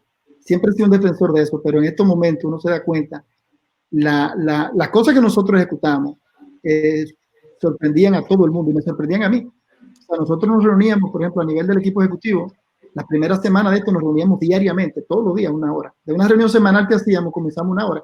Y me di cuenta que yo comencé a tener más control de la compañía estando todo el mundo en su casa que cuando estaba en la oficina, por el nivel de información y la frecuencia de la comunicación. Todo tenía que ser decidido tan rápido que de un día a otro tomábamos decisiones, cambiábamos. Esa flexibilidad y la importancia que tiene, vamos a decir que para mí es mucho mayor de antes de la crisis. La segunda que yo aprendí es la importancia igual de crear una organización. Yo hablaba ahorita de dar la hora o de crear el reloj. Yo me he dado cuenta de la organización tan espectacular que nosotros tenemos en Humana. O sea, lo que nosotros hemos formado a nivel del equipo ejecutivo, el equipo de directores, gerentes de la empresa y empleados, han hecho cosas que si no hubiera estado conformada esa estructura por esa gente, con esos sistemas, con esos procesos y con esa cultura organizacional, nosotros no hubiéramos podido hacer nada de lo que hicimos. Entonces, el momento de crear cultura, de crear organización, no es el momento de crisis. Eso hay que crearlo antes, trabajarlo, haciendo cosas incluso que en el momento parecen innecesarias. Nosotros siempre hemos sido mucha comunicación interna, hemos sido muy fuertes con el clima organizacional, muy fuertes con defender la cultura de la empresa, nuestros principios guía. Y nos damos cuenta que en los momentos de estrés, esas son las cosas que florecen. Y esta organización que nosotros hemos creado tiene una importancia que para mí es muchísimo más de la que tenía incluso antes de esta crisis. Porque esa es la organización que ha podido cambiar y que ha podido adaptarse a lo que los clientes de nosotros están demandando y a lo que las situaciones de hoy están demandando. Y hay una pregunta que nos hacen personas que están en áreas comerciales, en áreas de inversión. ¿Qué consejo les darían, preguntan varias personas, para transmitir a clientes que estamos en época también de invertir, que no se ha paralizado el mundo? Hay personas que están paralizando todas sus decisiones. ¿Qué consejo le darían a esas personas que les toca ser voceros también de esperanza? Creo que esta es una implicación para quienes tenemos una posición de liderazgo, pero también en otras áreas como las comerciales. ¿Qué consejo les darían a esas personas?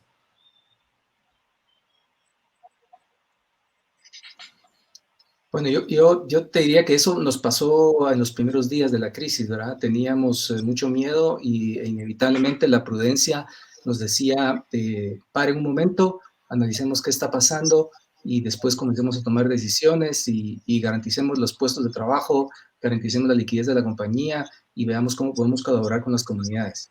Pero después de esa pausa, digamos, yo creo que lo que se hizo fue justamente lo que tú dices, que era generar confianza en los clientes, porque sabíamos que sin nuestros clientes nosotros no íbamos a poder ir a ningún lado. Y entonces comenzamos a hablar con ellos y tenemos la suerte y la bendición en progreso de contar con una autoridad en materia de salud y seguridad ocupacional, que es el doctor Roberto Hermosilla, y él mismo tomó los webinars con nuestros clientes para indicarles, siendo un experto en las áreas de salud y seguridad ocupacional, cuáles eran los temas con el virus, cuáles eran las formas de protegerse, cómo se transmitía, toda la información que estaba disponible hacia ellos, y alentándolos a que de manera responsable pudieran continuar con sus operaciones con estándares de seguridad adicionales a los que ya teníamos, y transmitirles de esa manera ese positivismo de que ahorita no era el momento de congelarse y de tener pánico, sino era el momento de atacar este problema con inteligencia, con esperanza.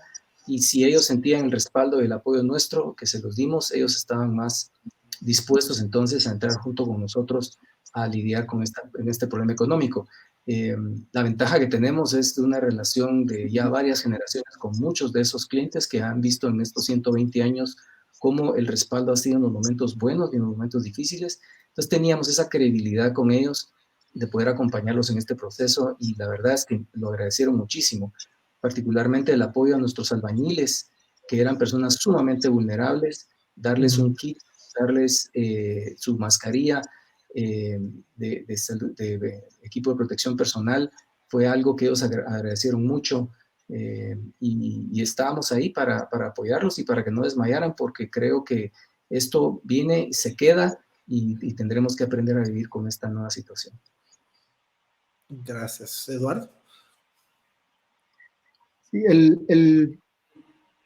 repíteme la pregunta, Julio, por favor. Bueno, acá, si quieres, quiero abordar una, si gustas, porque me parece que la he delegado un par de veces y creo que tú eres la persona idónea para poderla contestar. Acá nos hace la pregunta: ¿cuál sería el mejor consejo para alcanzar la posición de CEO, pero siendo joven? Y la razón por la que paso a esta pregunta es porque a ti te tocó asumir posiciones de mucho liderazgo desde muy joven. ¿Cuál fue el éxito y cuáles fueron tus aprendizajes y las claves para cuando tienes una responsabilidad amplia, pero tener que prepararte rápidamente para poderla asumir bien? Sí. Mira, a mí me ayudó mucho una organización que se llama YPO, que quizá algunos de ustedes conocen, que yo empecé en su organización. Me ayudó mucho en ese proceso. Yo creo que el tema fundamental es tratar uno de buscar un equipo ejecutivo que lo compense en la debilidad que tiene uno. Nadie llega preparado a ser CEO. Para ser CEO, para ser gerente general, nadie está preparado. Entonces yo pienso que lo fundamental es, si, por ejemplo, en el caso de José Raúl, que es de finanzas, bueno, me rodeo de excelentes ingenieros.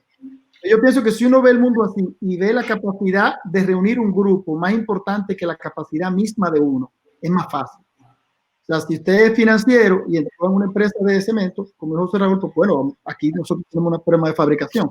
En el caso mío, nosotros comenzamos como seguro de salud y yo no soy doctor, entonces me aseguro de tener un vicepresidente de salud que es espectacular y que tenga un equipo de gente que es espectacular. Finanzas, tengo gente de finanzas muy fuerte. Gestión humana, tengo gente de gestión humana fuerte. Mercadeo, tengo gente fuerte. Entonces, cuando uno ve el equipo como el gestor de la empresa y no se ve uno solo, es más fácil sobrepasar los retos que se tienen. En el caso, para responder la pregunta anterior, me disculpa que estaba prestando a José Raúl tanta atención que me distraje. La pregunta que me hacía anterior, Julio, yo pienso que el tema comercial, decía, y de la inversión, todas las empresas se están ahora aguantando un poquito con la inversión. En el caso nuestro, por suerte, el producto que nosotros vendemos, el ramo más importante que vendemos es salud, y los empleadores han visto bastante del seguro de salud y han sido muy solidarios con los empleados. O sea, nosotros no hemos visto reducción de costos con las empresas cancelando seguro de salud, lo contrario, las empresas lo han mantenido. Pero aquellas empresas que venden productos que quizás no son tan sensibles ni tan críticos como nosotros, pues yo lo que le diría es que se enfoque en el problema del cliente, no en la solución que usted tiene. Eso tiene que ver un poco con la respuesta comercial ahorita. El equipo comercial puede ser el mejor del mundo, pero si las soluciones que la empresa está vendiéndole a los clientes no resuelven los problemas que los clientes creen que tienen, usted no va a vender. Entonces, todas las empresas, el mundo cambió. La prioridad de todas las empresas cambió. Todo el mundo está viendo cosas nuevas y está reasignando prioridades. Entonces, hay que ver qué prioridades tienen los clientes, qué problemas tienen los clientes. Entonces, en virtud de la capacidad que tenga su empresa, qué solución usted puede crear para esos clientes. Y por eso decía que el problema comercial a veces no es comercial. A veces es un problema de producto, de servicio o de otro tipo.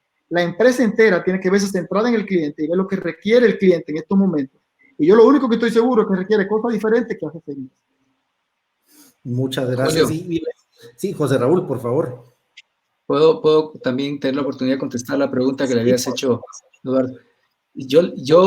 Porque hay mucha gente joven que está viendo este webinar o este programa tuyo que es fantástico. Yo le preguntaría a esa persona que quiere llegar a CEO, ¿por qué quiere llegar a ser CEO? Porque francamente, te voy a decir, llegar a ser CEO es fácil. Esto es como subir el Everest. Lo difícil es permanecer en la cima del Everest. Entonces, yo estoy seguro que esta persona va a tener las competencias, las capacidades y todo para llegar a ser CEO, pero después, ¿qué va a hacer cuando llegue a ser CEO? Porque ahí va a ser la posición de más alto riesgo que va a tener en toda su carrera profesional. El otro día vi una estadística de los CEOs de las compañías de la Bolsa de Estados Unidos y si duran 2, 3, 4 años es una larga carrera. La mayoría de los CEOs tienen una carrera corta en Estados Unidos y no tengo estadísticas de América Latina, pero la pregunta es ¿por qué? Si quiere llegar ahí para tener fama, para tener fortuna, va a tener una carrera corta.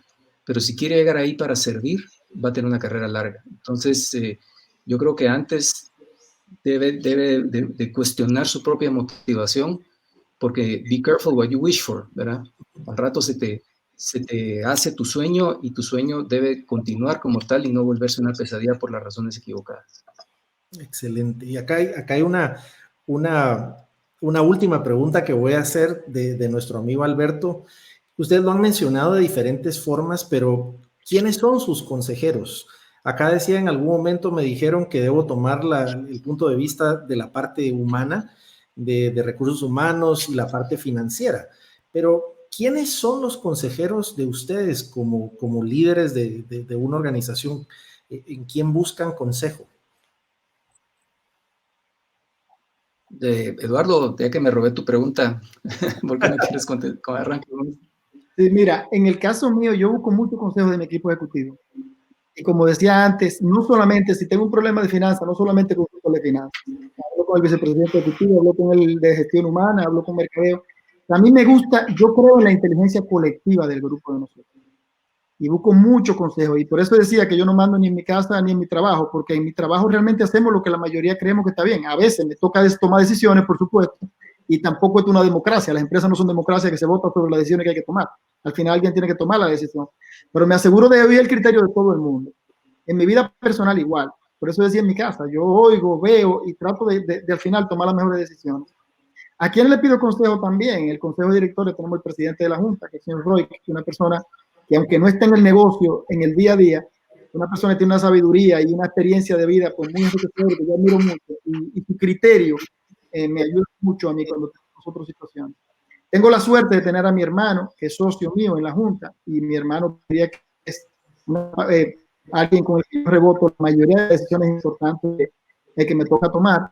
Así como también tengo a mi papá, que todavía, gracias a Dios, lo tengo, lo disfruto, y con él consulto la mayoría de las decisiones importantes que tengo que tomar. Sí, coincido totalmente con Eduardo. Lo único que lamento es no tener a mi padre para recibir esos consejos. Eduardo, qué bendición poder tenerlo contigo. Pero sí, mi equipo de trabajo es el gran asesor y mi junta directiva, por supuesto, también son personas que tienen muchísima más experiencia que yo, no solo en la industria, sino en tantos otros campos de las empresas. Así que tengo 12 consejeros muy importantes y mi equipo de trabajo. Así que esas son para las decisiones de negocio, pero para las decisiones verdaderamente importantes, mi esposa. Me siento como en un velero y ella es la quilla de ese velero y ella es la que me ha llevado hasta donde estoy en este momento y no me da vergüenza reconocerlo porque es justicia decirlo de esa manera, sin su consejo y sin su estricta supervisión, porque sin ella hubiera cometido graves errores. Es la última... el último check de las decisiones importantes y me parece que con esta combinación de gente uno es difícil que se equivoque en lo importante. Uno cometerá errores en los campos en donde uno se puede equivocar. Manuel Pérez solía decir en las clases de finanzas que cuando uno va ganando el partido de béisbol por 5 carreras no importa que uno se ponche, pero cuando la cosa está empatada, las bases están llenas, 2 strikes, 3 bolas, ahí es donde uno tiene que pegar el hit y ahí es donde uno se puede ponchar. Entonces, para esas decisiones justamente son las que debe consultar uno con la persona de más confianza que uno pueda tener en la vida, y en mi caso es mi esposa. Pero es una fortuna verdaderamente tener a los padres, porque ese es el siguiente nivel de amor al cual uno puede acceder, y las personas que lo aman a uno jamás le van a dar un consejo malo. Y me encanta que ahí Chinita también está reconociendo tu liderazgo. Chinita es la esposa de José Raúl, y también quiero ir, antes de darle las gracias a ambos, mandarle un fuerte abrazo a Karina, Eduardo, que sé que hoy es su cumpleaños y que ahora vas a ir a celebrar con ella, así que Dios la bendiga, y gracias por haberte prestado en este tiempo para compartir con esta audiencia. Hemos tenido más de 400 personas que no se han desprendido de las diferentes redes, así que les quisiera hacer una última pregunta, que es con la que me gusta cerrar estos foros, y es: imagínate que tuvieras que dejar el mejor consejo de liderazgo en un tweet, y que fuera el mejor consejo con el cual tus hijos, las diversas personas que te han conocido, van a dirigir sus vidas. ¿Cuál sería el principal principio guía que les darías? Wow. Esto es como lo que quiere uno que digan el día que deje grabado en la tumba. Yo creo que el consejo que yo le dejaría a la persona que se quedara en mi lugar es que uno debe ser, por encima de todo, fiel a los principios. Y que si uno es fiel a los principios, uno podrá equivocarse, pero se podrá retirar de la organización con la frente en alto. Y gracias a Dios tuve la suerte de estar en esta organización de progreso, en donde los principios y los valores del fundador han sobrevivido 120 años de historia, y en donde para mí fue tan solo natural poder asimilarlos como propios. Así que la fidelidad a los principios y los valores es sin duda la clave, no solo para la satisfacción personal, sino también para la satisfacción del equipo de trabajo y la organización que uno tiene el privilegio de liderar. Muchas gracias, José Raúl. Eduardo. Y yo diría algo, repetiría algo que ya dije en un momento anterior de la charla. Yo creo que la capacidad de reconocer, desarrollar la capacidad de reconocer que lo importante no es la cosa que pasa, sino lo que la gente hace. Y esa capacidad de sobreponerse a la adversidad, a la resiliencia. Yo creo que si hay algo fundamental que me gustaría desarrollar en mis hijos para comenzar, y en los colaboradores de la empresa, es la resiliencia, porque la vida da muchas vueltas. Pasan cosas buenas, pasan cosas malas, pero la gente tiene que tener la capacidad de entender que con su accionar él puede cambiar el futuro, no importa lo que sea su pasado. Yo creo que ese es el consejo más importante que le puedo dar a una persona. Muchísimas gracias. Pues en nombre de todas las personas que se sumaron, en nombre mío, les quiero dar las gracias por haber sido parte de esta sesión. Siempre me gusta decir que me encanta presentar a las personas que admiro, con las que he podido trabajar, las que considero amigos. Hemos podido trabajar en conjunto, tanto con Eduardo como José Raúl, pero más allá del trabajo se ha vuelto una amistad, una oportunidad de poder aprender, y creo que eso es lo extraordinario de poder compartirlo con esta audiencia. Darnos cuenta que el liderazgo se trata de lo que hemos aprendido hoy, de personas que con su ejemplo de vida nos enseñan que las cosas más importantes son esa simplicidad, esa humildad, y eso es lo que da la grandeza. Así que gracias, Eduardo, gracias, José Raúl, aprecio muchísimo. Gracias, Julio. Me disculpo por mis problemas técnicos. No te preocupes, gracias por todo. Así que Dios les bendiga. Les esperamos la otra semana, donde compartiremos con Mircini Moliviatis y con Emilio Méndez en este mismo foro. Gracias a todos y todas, y sigamos creyendo que lo mejor está por venir. Que Dios les bendiga y muy feliz noche. Nos vemos pronto. Buenas noches.